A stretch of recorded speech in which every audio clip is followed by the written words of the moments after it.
Hello everybody and welcome back to angryexpat.com.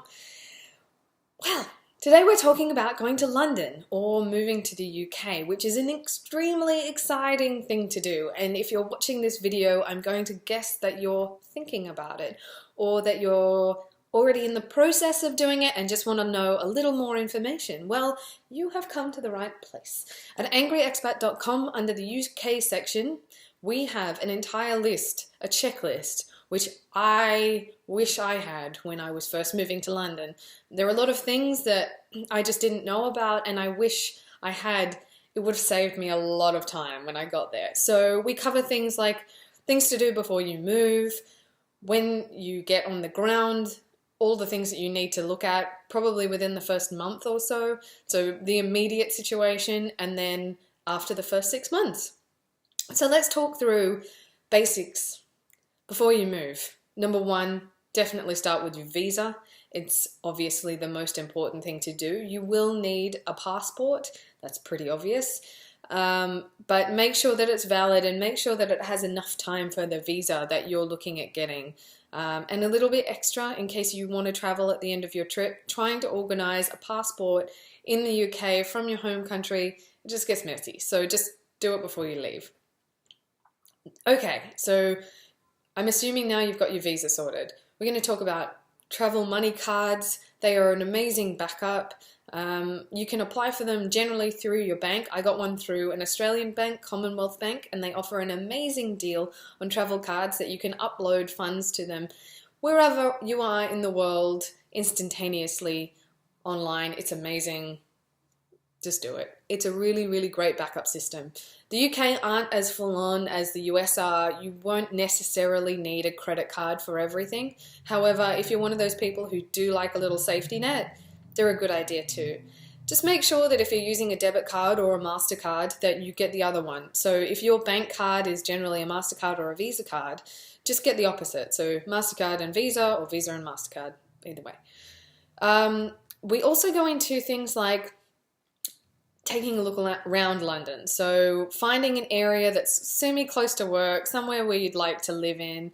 You know, Notting Hill is sort of very expensive now. Places that have kind of taken over are Shoreditch and Camden, Shepherd's Bush, and then down into Fulham. They're sort of where the younger people are living. So we go into a lot of detail about that. We also go into detail about where families are moving to, the kind of transportation to expect, the kind of rents to expect, and also the advice that we have about finding accommodation that's walking distance from a tube station. That is incredibly important because most of the time you won't be driving, so just keep that in mind. Okay, so we've covered that. We've covered living guides.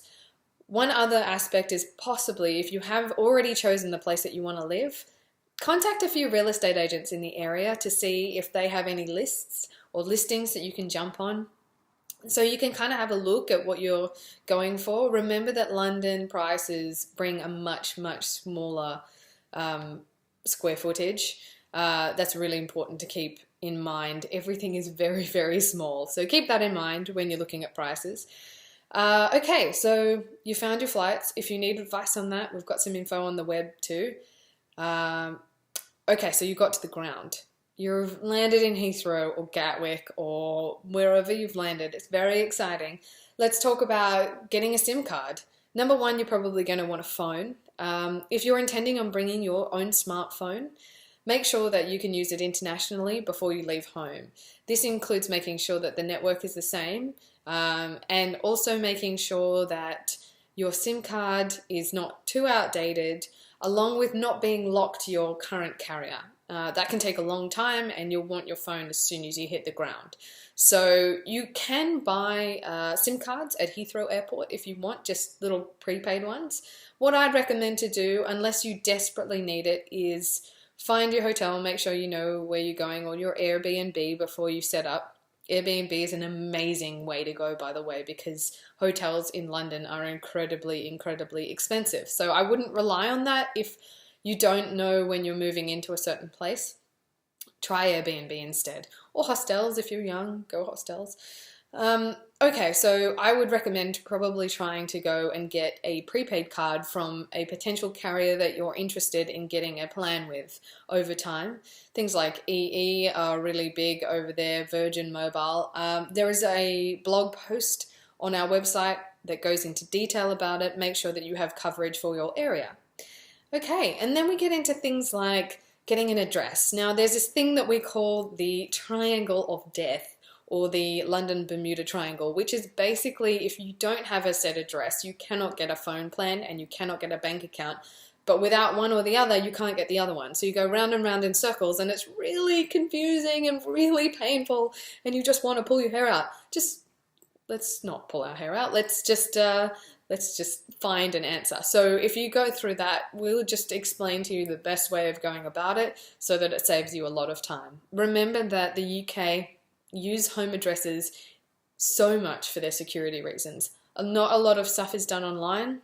I mean, online banking and things are, but I was used to a system in Australia where you could almost call up and go through certain security questions and then get the information that you needed.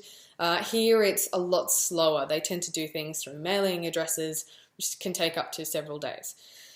We also go into getting a national insurance number, which is basically your social security number or your tax file number. It is the number that you will need to start working.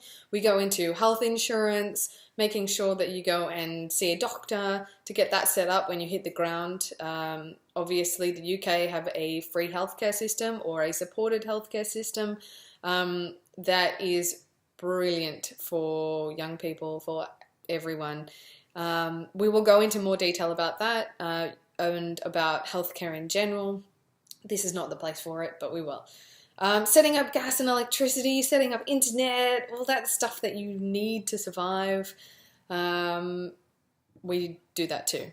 We also look into transferring money internationally using things like TransferWise is a great option as opposed to your bank. Your bank will charge you incredible fees for transferring internationally. We do a full review on TransferWise and how it works. I've used it, my partner's used it, we love it. And then finally we go into after the first 6 months. So you've set your place up, you've got a place to live, you know where you're working, you start to get an idea of how to use a tube, you found your own fun little places to eat. Now you kind of want to make new friends and find cool things to do in London and start to understand the underground that is London. One of the coolest parts about London is it's so multi-layered that all the cool stuff kind of happens behind closed doors. So it's about trying to find those doors and getting through those doors. So we go into the best apps to use for getting around London. Transportation apps, foodie apps, bar apps. We go into where to find the best deals. Groupon is great for London. Gumtree is fantastic if you're selling or buying secondhand furniture. They also have a lot of deals on anything that you can possibly think of. And then we go into things like converting your driver's license, getting a new driver's license. A lot of internationals can drive for a year on their current foreign license as long as it's a full license. Do check those rules out before you apply. Make sure that that does apply to you. And also trying to make friends or making friends. One of the greatest parts about London is it's so transient and everyone is there for their own amazing reasons, doing incredible things, experiencing the history that was and is London, and also connecting with people from all over the world, which is the magic of London. So do check out angryexpat.com, the UK section. We have the whole list. And if you have any questions or comments, please feel free to leave them in the little comments box down below. And also subscribe to our channel if you want more cool information like this. We're going to try and pop it into bite-sized pieces so you can get your head around it fast. I wish I could do this, or wish I had it when I was first moving to London, because it would have saved me so much time and so much pain Googling ridiculous things. So again, we hope we've helped you out. Do visit our website, give us a little like if you like us, and we'll see you soon. Bye.